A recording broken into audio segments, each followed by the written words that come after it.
성도 여러분 반갑습니다.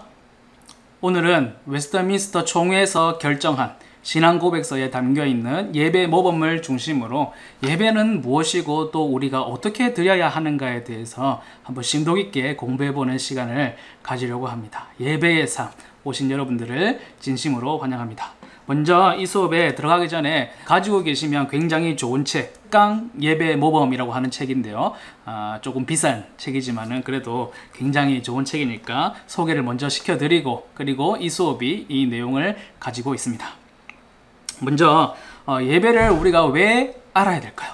우리가 그리스도인이기 때문에 그렇습니다. 예배를 드려야 하는 사람이기 때문에 예배란 무엇이고 또 어떻게 드려야 하는지를 자세히 알 필요가 있는 것이죠. 그리고 많은 예배 속에서 우리가 예배를 잘 안다라고 생각하는 경우가 굉장히 많이 있습니다. 그렇지 않습니까? 우리가 매번 예배를 드리고 매주일마다 예배를 드리고 그리고 신앙의 연수가 길어지면 길어질수록 우리는 예배에 대해서 잘 알고 있다라는 착각을 하게 마련이죠. 그런데 세세하게 그것을 질문해보고 내가 아는가에 대해서 평가를 해본다면 사실은 잘 모르는 게 일반적인 경우라는 것입니다. 그리고 우리가 지혜와 지식을 따라서 예배를 드려야 하기 때문에 우리가 바로 예배에 대해서 알 필요가 있다라는 것입니다. 주의할 점이 있습니다. 이 수업에 들어가면서 우리가 좀 주의해서 생각해야 될 점은 17세기 본문이다. 예배 모범이라고 정해진 이 본문이 쓰여진 것이 17세기 때의 이야기라는 것을 염두를 해두시고 들으셔야 됩니다. 이 내용이 굉장히 옛날 문서이기 때문에 좀 딱딱하고 굉장히 공격적이다라고 표현할 만큼 그런 내용들이 많이 담겨 있는데 시대적 차이가 있다는 것을 염두에 두시고 이야기를 들으시고 이것은 나에게 좀 맞지 않는데? 내가 좀 받아들이기 힘든데 이것은 아니지 않나? 그렇게 생각이 되는 경우도 아마 있으실 거예요. 그러면은 예배에 대해서 비판하거나 이 본문에 대해서 잘못됐다고 생각하시기보다는 지금 이렇게 변화된 이유는 무엇인가? 제가 이제 시간이 별로 없다 보니까는 지금 현재에 적용하는 것보다는 여기 본문에 담겨 있는 이야기를 많이 할 것이기 때문에 적용을 하는 문제에 있어서 그리고 내가 받아들이는 문제에 있어서는 여러분들이 각자 깊은 고민을 한번 해보시는 것도 좋을 것 같습니다. 그래서 예배 모범 이 본문을 중심으로 진행이 된다. 그래서 제가 얘기하는 것이 아니고 예배 모범에 있는 내용을 전달해 드리는 거니까 이 내용에 대해서는 각자가 한번 무엇이 옳은가 그리고 나는 무엇을 알아야 되는가 내가 무엇을 잘못 생각하고 있었는가 그런 것들을 잘 면밀하게 판단해 보시면 좋을 것 같습니다.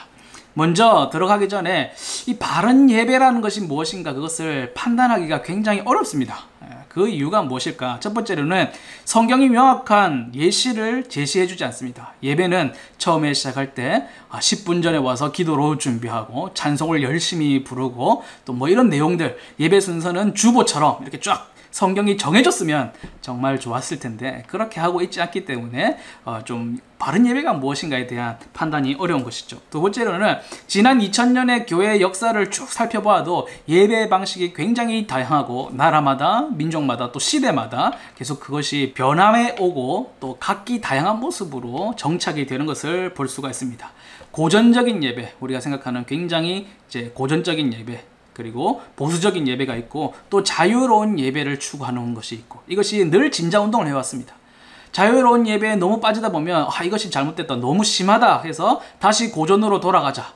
고전의 예배를 드리다 보면 너무 딱딱하다 시대에 맞지 않다라는 그런 요구 때문에 또 다시 자유로운 예배로 돌아오게 되고 이것이 계속 이제 왔다 갔다 하는 그런 모습들이 있다라는 것이죠.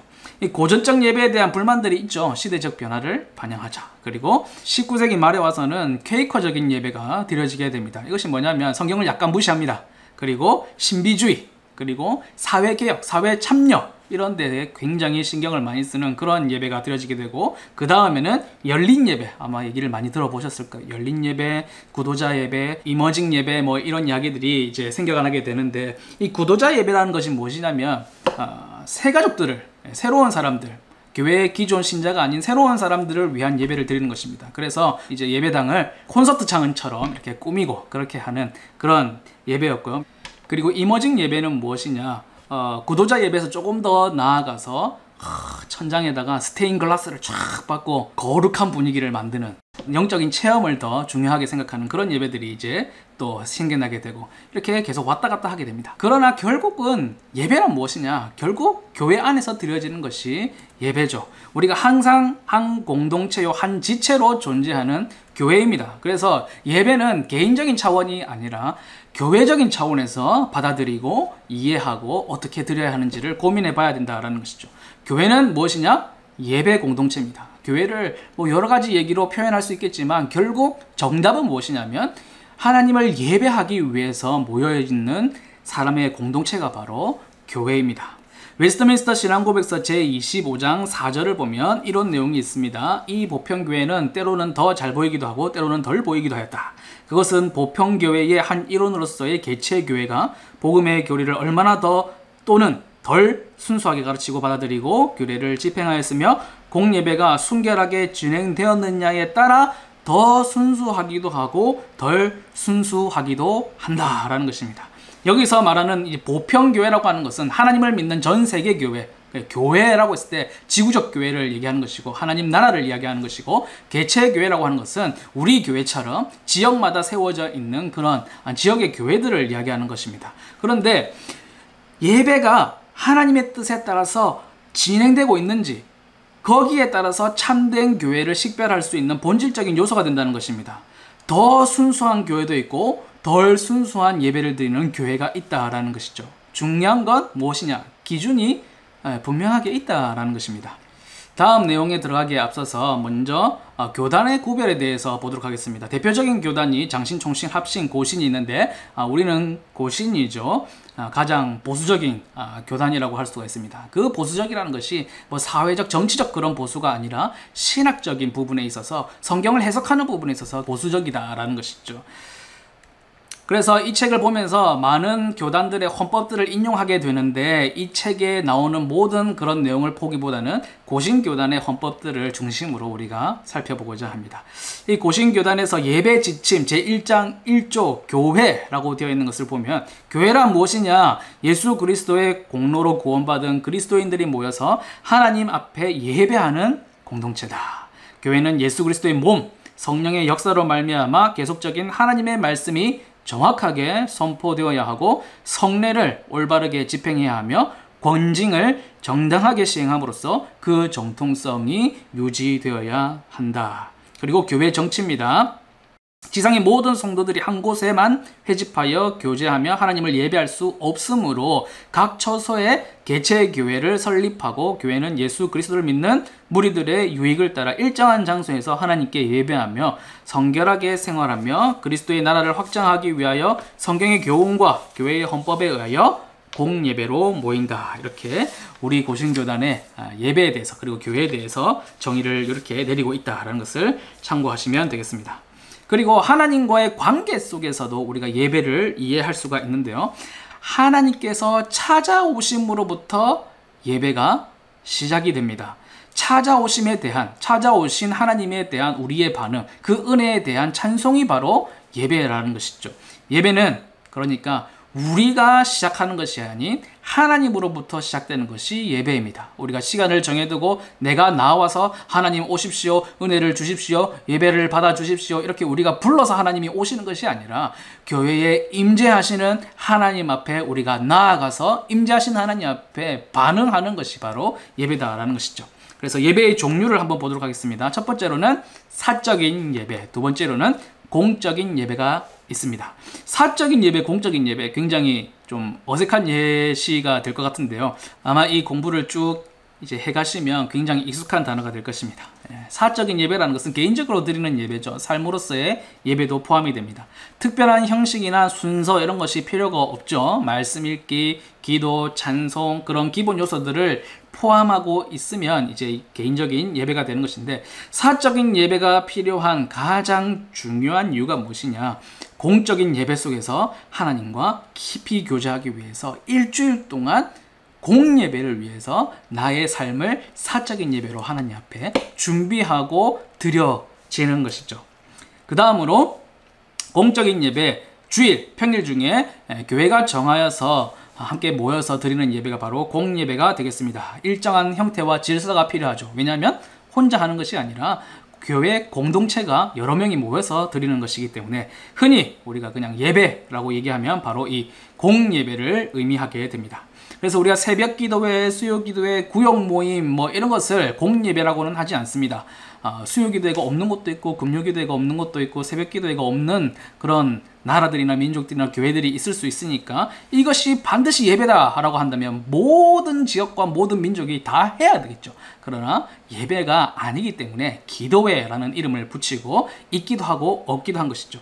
공예배라는 것은 전 세계 보편교회가 드리는 예배입니다. 교회라면 반드시 드려지는 함께하는 예배, 바로 그것을 공예배라고 얘기합니다.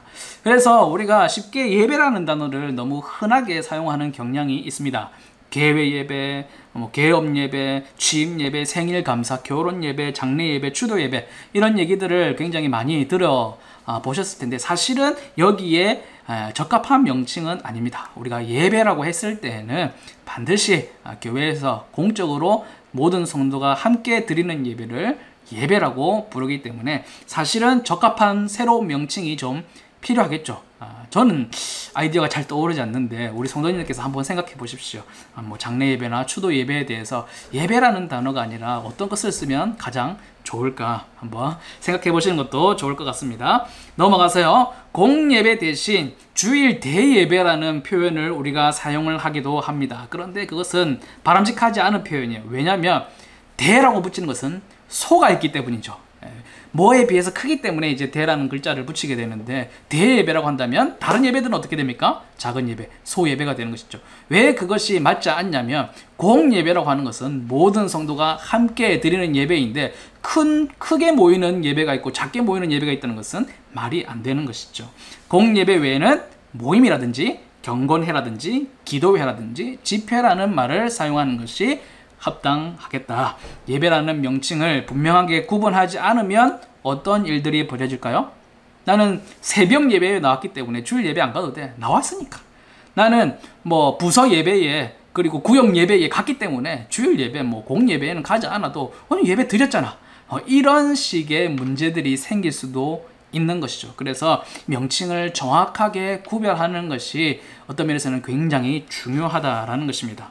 이런 명칭이 뭐 그리 중요하냐고 말하는 분들이 있을 수 있습니다. 그러나 사용하는 언어는 그 사람의 생각을 지배하게 됩니다. 제가 이 책을 보면서 가장 제 마음속에 남았던 가장 중요하게 책이 여기고 있는 말이 무엇이냐면 이 사용하는 언어가 그 사람의 생각을 지배한다는 것입니다. 그래서 어떤 단어, 어떤 명칭을 어떻게 사용하는지가 생각을 좌우하게 된다는 것이죠. 그래서 아무거나 예배라고 하면 되지. 기도하고 예배하고 말씀드리고 얼마나 좋냐. 예배라는 단어 오늘 우리의 삶이 예배인데 예배라는 단어가 얼마나 좋은데 아무 때나 쓰면 되지. 이렇게 하는 것이 사실은 부분별하게 사용하는 것이 좋지 않다라는 것입니다. 명칭을 분별해서 사용하는 것이 바르고 유익하다. 그런데 밑에 글을 보시죠. 그렇다고 지금까지 몰라서 잘못 사용한 것까지도 정죄하는 것은 바람직하지 않겠죠. 다른 사람들이 수요 예배라 그랬다. 저 인간은 예배가 뭔지도 모른다. 이렇게 하면 그것은 사실 예배자로서는 빵점이죠.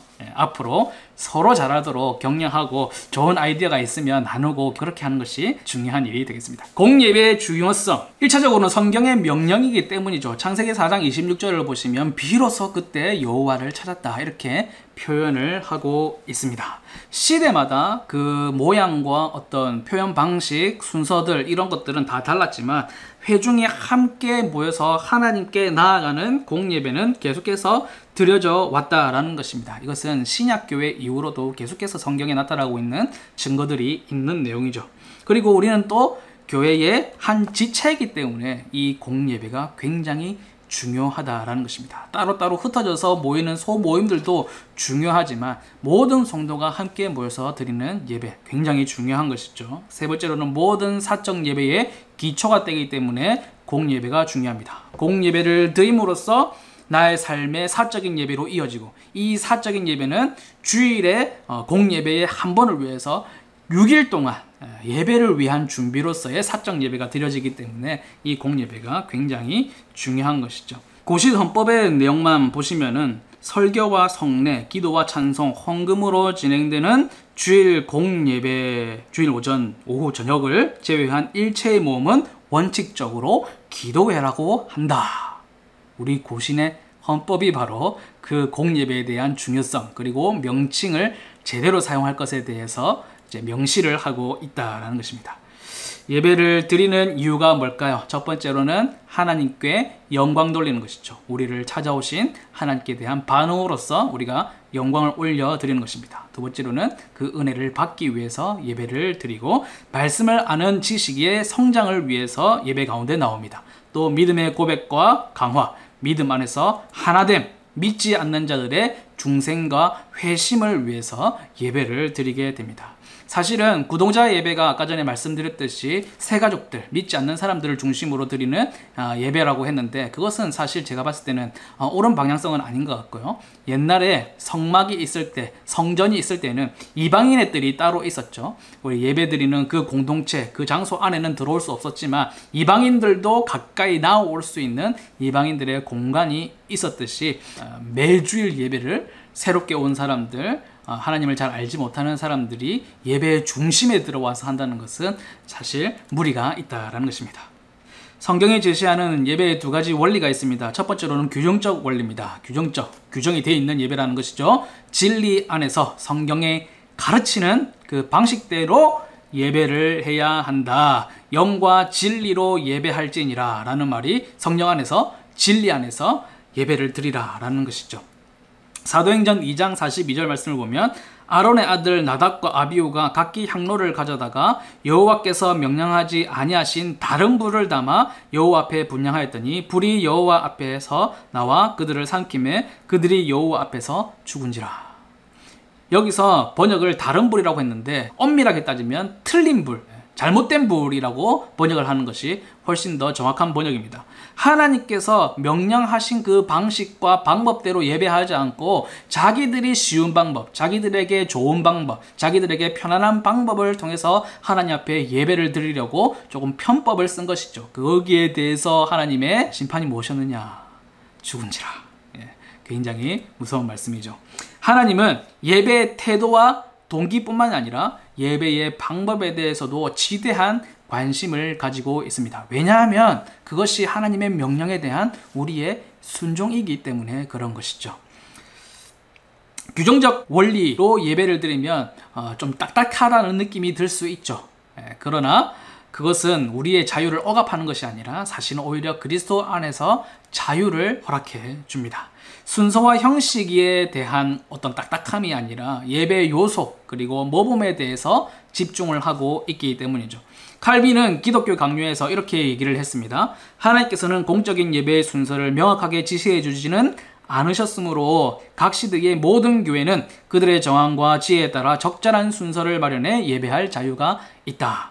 분명히 반드시 포함되어야 하는 말씀 선포와 찬송 이런 것들이 있겠지만 그 외에 다른 순서들은 모든 교회의 정황과 지혜를 따라 상황에 따라서 이제 적절하게 마련할 자유가 있다는 것이죠. 규정적 원리지만 자유를 억압하지 않고 자유를 열어주었습니다. 그런데 여기서 중요한 것은 목사 개인의 주관적인 스타일이 아니라 주어가 교회라는 것을 명심을 해야 된다는 것입니다.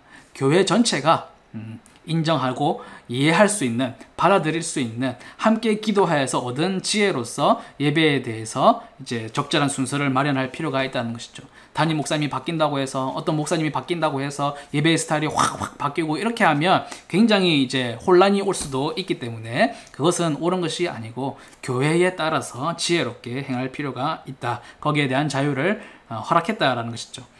종교개혁사에 나타나 있는 규정적 원리를 보시면 이것을 비교해보는 것이 굉장히 좀 유익합니다. 로마 가톨릭 교회는 자의적 원리를 가지고 있습니다. 성경에서 명령한 것 외에도 교회가 자의적으로 무엇인가를 더하거나 뺄 수 있다. 그러니까 성경에서 예배 순서 주보가 나오지 않았기 때문에 우리가 하고 싶은 걸 넣을 수도 있고 또 이건 너무 필요 없는데 싶으면 뺄 수도 있다. 이렇게 한 것이 로마 가톨릭 교회입니다. 그리고 루터파 교회는 허용적, 규범적 원리를 가지고 있습니다. 성경이 하지 말라라고 한 것만 아니라면 다 할 수 있다.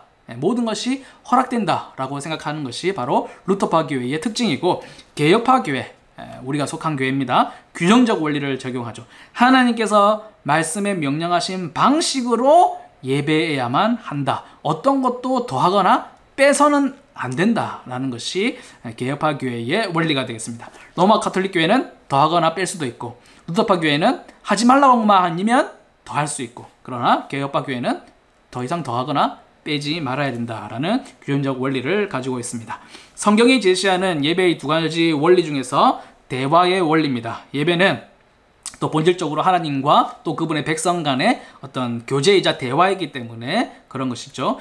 누가복음 24장 50절에서 53절을 보면 예수께서 그들을 데리고 베다니 앞까지 나아가서 손을 들어 그들에게 축복하시더니 축복하실 때에 그들을 떠나 하늘로 올려지시니 그들이 그에게 경배하고 큰 기쁨으로 예루살렘에 돌아가 늘 성전에서 하나님을 찬송하니라. 하나님께서 백성들을 축복하시고 그 다음에 우리는 하나님께 찬송을 올려드리는 이 대화, 오고 가고 있는 교제가 있는 이런 것이 바로 예배의 대화의 원리라는 것이죠. 일방적인 종교행위, 막 우리가 불 피우고 으쌰 해서 막 하나님께 막 뭐든지 올려드리려고 하는 그런 예배가 아니라 하나님의 은혜, 우리의 영광 돌림, 이런 것이 이제 왔다 갔다 한다는 것이죠. 축복하시더니 찬송하니라, 이게 한글로는 다르게 되어 있지만 원어를 보면 똑같은 단어를 사용했습니다. 하나님의 복이 우리에게 임하고 우리가 받은 복을 하나님께 다시금 올려드리는 것이 교제 대화로서의 예배가 되는 것이죠. 하나님께서 주도하시는 언약에 그것이 기초가 되어 있습니다. 위에서부터 아래로 내려오는 요소들이 있고요, 아래로부터 위로 올라가는 요소들이 있습니다. 책에 보면 나와 있는 그림을 참고했는데요, 내용들을 살펴보시죠. 십계명, 초청, 설교, 강복선언, 성찬, 이런 것들이 하늘로부터 우리에게 내려오는 하나님께서 주시는 복이고, 우리가 하나님께 그 은혜의 보답으로서 영광 돌리고 복을 올려드리는 것은 신앙 고백, 찬송, 죄의 고백, 기도, 봉헌, 이런 것들이 있습니다. 이런 것이 계속 왔다 갔다 하면서 이제 예배가 하나님과의 대화로서 올려드리게 되는 것이죠. 오늘은 조금 개론적인 이야기를 담고 있었습니다. 세 번째 시간 정도부터는 예배 모범의 본문을 읽으면서 그에 대한 내용들을 살펴보고자 합니다. 오늘 내용 중에서 가장 중요한 것이 무엇이냐, 제가 두 가지만 꼽는다면, 첫 번째는 예배는 시간에 나와서 주보를 보면서 순서에 따라 드린다고 해서 끝이 아니라 이 순서들에는 어떤 의미가 있는 것인지, 내가 그 순서에서 어떤 마음으로 어떤 자세로 들어가야 하는지를 좀 배울 필요가 있다. 예배에 대해서 우리가 깊이 배울 필요가 있다라는 것입니다. 두 번째로는 사용하는 명칭, 사용하는 말이 생각을 지배하게 된다. 그래서 우리가 예배에서 사용되는, 그리고 교회에서 사용되는 그런 명칭들에 대해서 우리가 조금 더 민감하게 생각할 필요가 있고 좀 잘 정리할 필요가 있다. 지금까지 함께 해주셔서 감사하고요. 다음 시간에 다시금 뵙도록 하겠습니다. 감사합니다.